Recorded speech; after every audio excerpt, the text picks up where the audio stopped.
அனைவருக்கும் வணக்கம். இப்பொழுது திருமந்திரத்தின் பாயிரத்தின் அவை அடக்கம் என்ற தலைப்பில் நம்ம இப்போ பார்க்க போகிறோம். ஆர் அறிவார் எங்கள் அண்ணல் பெருமையை, யார் அறிவார் இந்த அகலமும் நீளமும், போர் அறியாத பெருஞ்சுடர் ஒன்று அதன் வேர் அறியாமை விளம்புகின்றேனே. ஆர் அறிவார் எங்கள் அண்ணல் பெருமையை, யார் அறிவார் இந்த அகலமும் நீளமும், போர் அறியாத பெருஞ்சுடர் ஒன்று அதன் வேர் அறியாமை விளம்புகின்றேனே. என்ன சொல்கிறாரு? எங்கள் வணக்கத்திற்குரிய இறைவன் பெருமையை உலகத்தின் யார்தான் அறிவார்?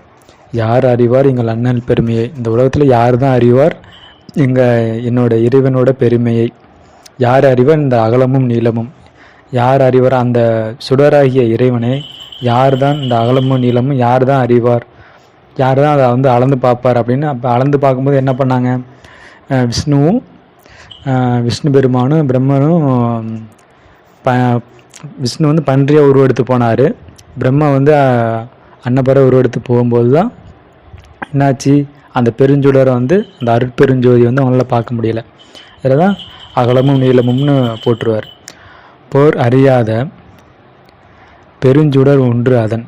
அது என்ன சொல்கிறாரு? அந்த அகலமும் நீளமும் அந்த அண்ணல் பெருமை யாரை சொல்கிறாரு? அந்த பெருஞ்சுடர், அந்த பெருஞ்சுடர் ஆகிய இறைவனை சொல்கிறாரு. வேறு அறியாமை விளங்குகின்றேனே. அந்த வேரை அடிப்படையாக அறிந்து கொள்ளாமல் இருக்கும் நான் அந்த இறைவனை பற்றி நூலில் படைக்க எண்ணி விட்டேனோ.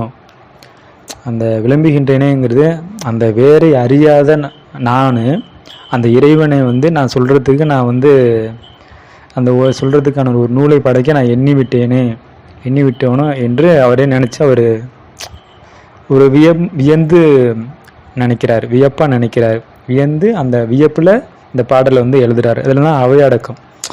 நம்ம எவ்வளோ பெரிய அறிஞராக ஆனாலும், ஞானியாக ஆனாலும், மகானாக ஆனாலும் சரி, அந்த அடக்கத்தில் நம்ம அந்த ஆணவன்ற ஒன்றை நம்ம எடுக்கக்கூடாது அப்படின்னு இதில் சொல்கிறாரு. அடுத்த பாடல் என்ன சொல்கிறாருன்னா, பாடவல்லார் நெறி பாட அறிகிறேன், ஆடவல்லார் நெறி ஆட அறிகிலேன், நாடவல்லார் நெறி நாட அறிகிலேன், தேடவல்லார் நெறி தேடலாலுமே தேடல் கில்லேனே, தேடல் ஆகுமே அப்படின்னு வரும். இதில் தேடல் இந்த ரெண்டாவது நம்ம பிரித்து பார்க்கணும். தேடகில்லேனே என்று நம்ம இதை பிரித்து பார்க்கணும். என்ன சொல்கிறாரு? பாடவல்லார் நெறி பாட அறிகிலேன். படைத்தாலும் இறைவனின் ஆற்றலை பாடவல்ல ஆன்றோரின் நெறியிலே அடியேனும் பாடுவதற்கு அறியவில்லையே. அமுதுண்டு அடிக்களிக்க வல்லரின் ஆடல் நெறியை அறிந்து அதற்கு அறியவில்லையே. அந்த ஆடல் நெறியை அறிந்து அதற்கு ஆடுவதற்கும் நான் மனம் பயப்படலேன்னு சொல்கிறாரு.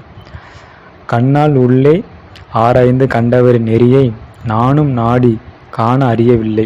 என்ன சொல்கிறாரு? நாட வல்லார் நெறி நாட அறிகிலேன். அந்த கண்ணார் அமுதனாகிய இறைவனை நாட, அவனை நோக்கி நான் செல்றதுக்கு அதையும் நான் அறியலை அப்படின்னு நான் சொல்கிறாரு. அதையும் நான் அறியலை, அந்த இறைவனை பற்றி நான் அறியலைன்னு தான் இதில் சொல்கிறாரு. அப்படின்னு என்ன சொல்கிறாரு? அந்த ஆணவத்தை இறக்கி வச்சுட்டாரு. அந்த இறைவன்ட்டு சரண்டர் பண்ணிட்டாரு. அவ்வளோ பெரிய ஞானியாக அவர் எழுதும்போது என்ன சொல்கிறாரு? இந்த ஆணவங்கிற ஒன்று இருக்கக்கூடாது அப்படின்னு அவர் சொல்கிறாரு. அடுத்த பாடல் மன்னிய வாய்மொழி யாழும் மதித்தவர் இன்னிசையுள்ளே எழுகின்ற ஈசனை, பின்னை உலகம் படைத்த பிரம்மனும் உண்ணும் அவனை உணரலும் ஆமே. மன்னிய வாய்மொழி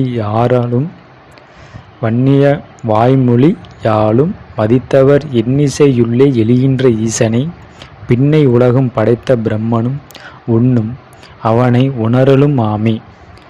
இறைவனை நான் எப்படிப்பட்ட உணர்வேன் அப்படின்னு அவர் சொல்கிறாருன்னா, என்றும் அழியாத மெய்ப்பொருளை பேசுகின்ற மெய்ப்பொருளாம் மறையின் மனதிலே மதித்து போற்றுகின்றவரின் இன்னிசையாகிய நாத உண்மையிலே தோன்றும் இறைவன், அவனை உலகம் படைத்த பிரம்மதேவனும் இன்னும் நினைத்து கொண்டுதான் இருக்கிறான், முற்றிலும் உணர முடியவில்லை. என்ன சொல்கிறாரு?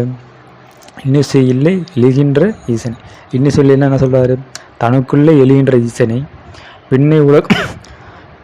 பின்னை உலகம் படைத்த பிரம்மனும் அந்த பின்னை உலகம் படைத்த பிரம்மன், அந்த பின்னை உலகம், அந்த உலகத்தை படைத்த பிரம்மனும் என்ன உண்ணும் அவனை உணரலும் அவன், அந்த படைத்த பிரம்மனாலையும் அந்த ஈசனை வந்து உணர முடியலை. வன்னிய வாய்மொழி யாழும் மதித்தவர் இன்னிசையுள்ள எளிகின்ற ஈசனை, அந்த யார் அந்த தனக்குள்ளே அந்த ஒரு உணர்றாங்களோ அப்பையும் வந்து இறைவனை வந்து அடையலாம் அப்படின்னு வந்து சொல்கிறாரு. இது வந்து நம்ம அடுத்த பாடல் என்ன சொல்கிறாருன்னா, தத்துவ ஞானம் உரைத்தது தாழ்வரை முத்திக்கு இருந்த முனிவரும் தேவரும் ஒத்துடன் வேறாய் இருந்து துதி செய்யும் பத்திமை யாழி பயனறியாரே.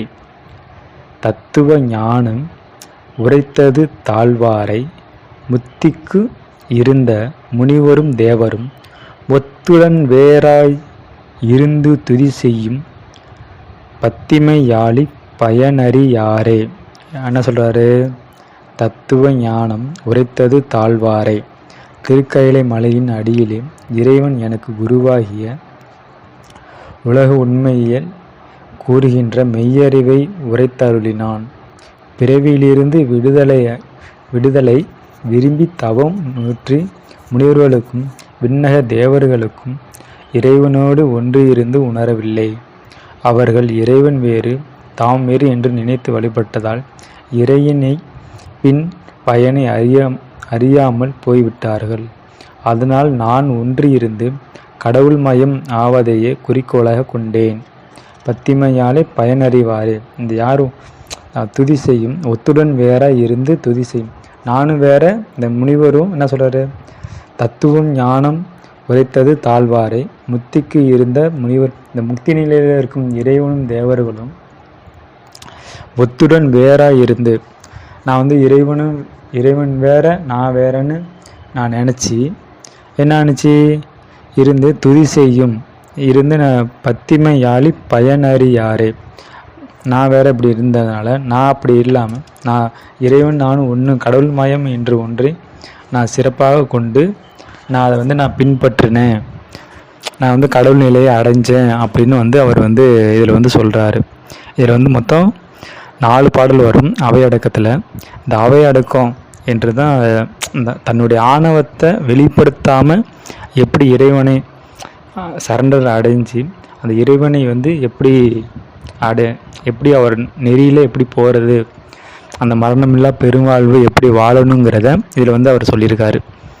அந்த வேதிக்கும் அந்த இறைவன் என்ன செய்யும்னா, அந்த உள்ளே வந்து தங்கிருச்சுன்னா உள்ளே வந்தோடனே இந்த உடம்பெல்லாம் வேதிக்க ஆரம்பிச்சிடும். எப்படி ஒரு செடி வந்து சாக்கடையிலே அது வந்து இருந்தாலும் அதை வந்து வேதித்து அந்த விதையை போட்ட உடனே அந்த விதையை வந்து வேதிக்குது, கெமிக்கல் ரியாக்ஷன் பண்ணுது. அந்த கெமிக்கல் ரியாக்ஷன் பண்ணும்போது அதுலேருந்து ஒரு மாற்றம் வந்து ஏற்படுது, புதுவித மாற்றம்.